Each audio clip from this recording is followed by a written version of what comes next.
As Chinese President Xi Jinping visited North Korea and held talks with one of Beijing's closest strategic partners, Taiwan simultaneously stepped up military preparations amid growing concerns about the possibility of a future Chinese invasion. The timing of Taiwan's latest military exercises drew attention across the region, as they took place while Xi Jinping and Kim Jong Un met in Pyongyang to discuss closer cooperation between their two countries. In a rare operational exercise, Taiwan deployed its Thunderbolt 2000 multiple-launch rocket system in live-fire drills for the first time in 7 years, highlighting the island's efforts to strengthen its invasion defense capabilities.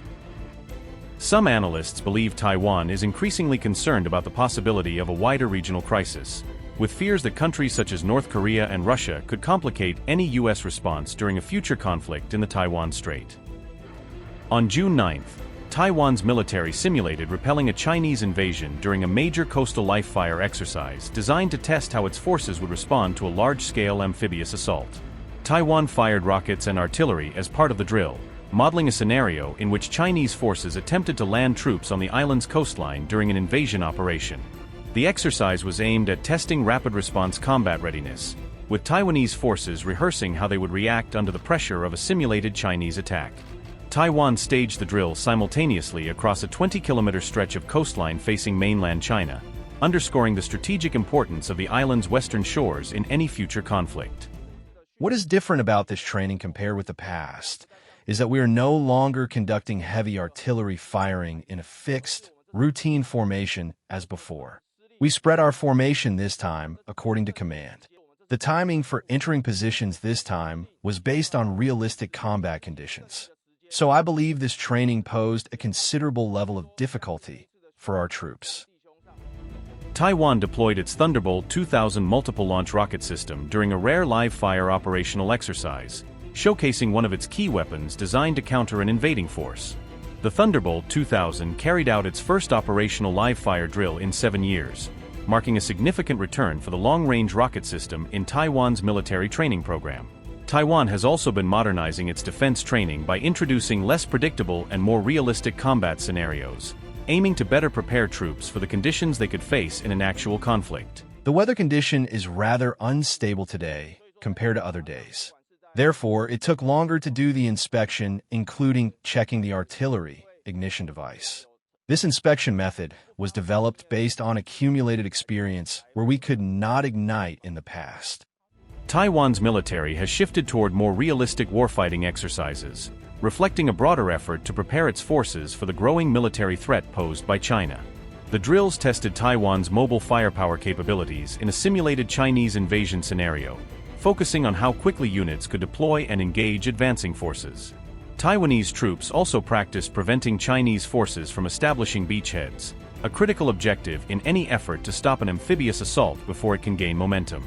Military officials said the new exercises were designed to mirror actual combat conditions more closely, placing troops in situations that resemble the challenges they could face during a real conflict. This is different from our usual training conditions. Our current training grounds are mostly hard terrain, so transitioning to a beach with soft sand presented a different challenge. As a result, when setting up the artillery, we had to add an extra base plate for soft ground, which increased the deployment time. Nevertheless, through our routine training and accumulated experience, we were able to successfully complete the setup and overcome the challenges posed by the weather and environmental conditions.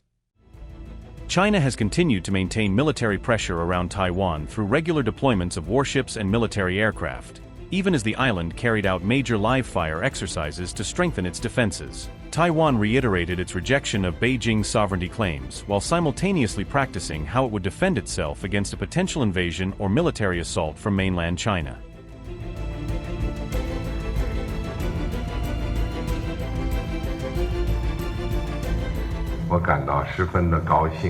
I am ready to work with you, General Secretary, to take this visit as an opportunity to strengthen top-level planning and strategic guidance for China-DPRK relations in the new era.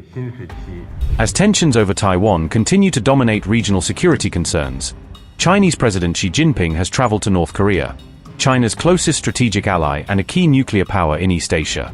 Just weeks after high-profile meetings with Donald Trump and Vladimir Putin, Xi Jinping has turned his attention to Pyongyang for a major summit with Kim Jong Un. Xi Jinping arrived in Pyongyang on June 8 to a lavish state reception, with Kim Jong Un personally overseeing a grand welcome ceremony and banquet.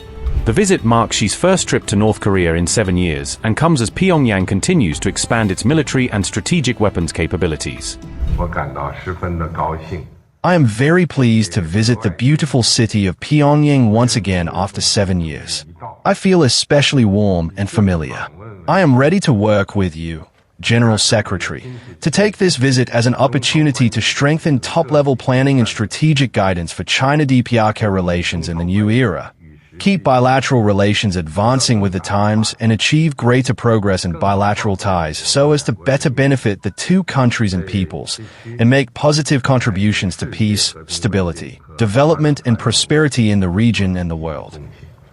Thousands of cheering spectators waving Chinese and North Korean flags lined the streets of Pyongyang as Xi Jinping received a grand welcome for his summit with Kim Jong Un. Kim Jong Un praised the enduring partnership between Beijing and Pyongyang, telling Xi that the two countries' friendship remains unbreakable despite growing global uncertainties and geopolitical tensions.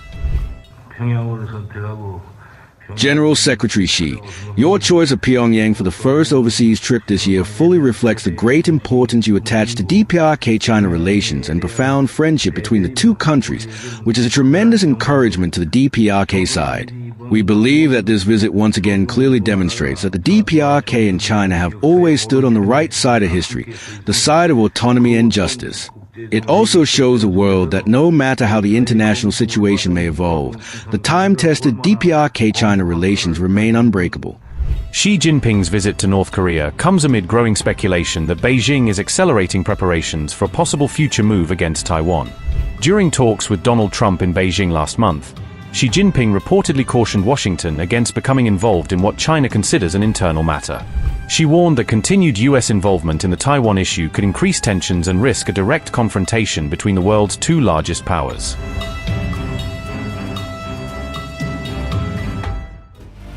China began flight trials involving the J-35 and J-15T amid reports that both fighter aircraft are nearing carrier-ready status.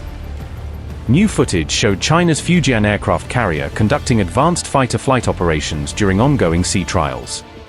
J-15T and J-35 fighters were seen carrying out touch-and-go landings at sea, according to Military Watch magazine. The drills marked an important step toward the Fujian carrier achieving full operational readiness later this year. Touch-and-go operations allowed pilots to practice the most demanding phase of carrier-based flight operations. The PLA's training focused on approach control, deck alignment, and precision touchdown procedures at sea. The exercises also tested Fujian's landing aids, control systems, and coordination between flight and deck crews.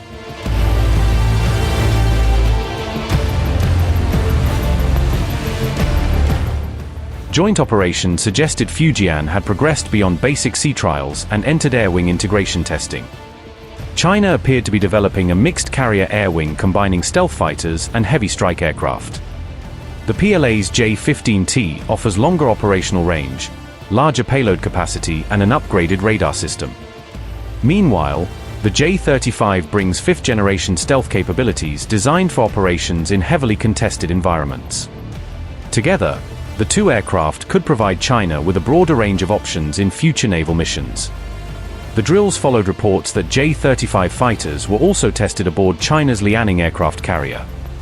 The development indicated Beijing may eventually equip older carriers with fifth-generation combat aircraft.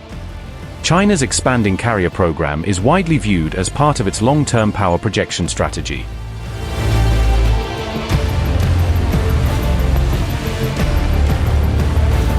China's PLA Navy has entered what analysts describe as a new era of fifth-generation carrier aviation, as Beijing moves to integrate advanced stealth aircraft into its growing fleet of aircraft carriers.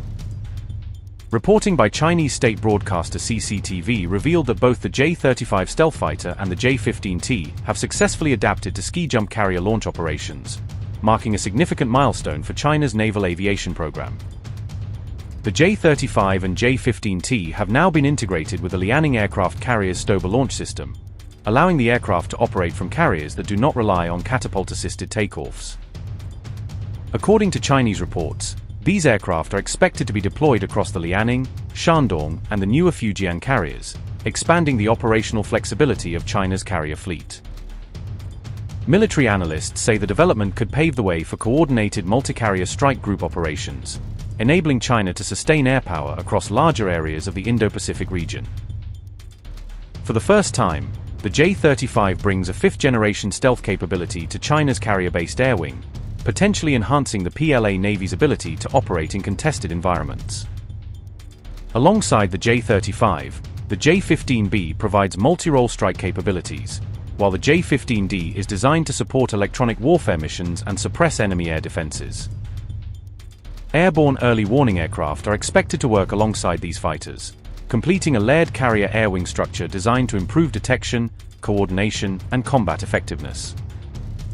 The combination of stealth fighters, strike aircraft, and support assets could allow China to project air power beyond the first island chain and operate more effectively in complex maritime environments.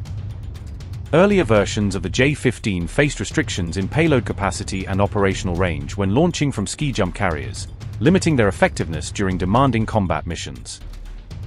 Analysts believe the integration of the J-35 addresses one of the PLA Navy's most persistent carrier aviation challenges, potentially giving even China's older carriers a far more capable combat air wing.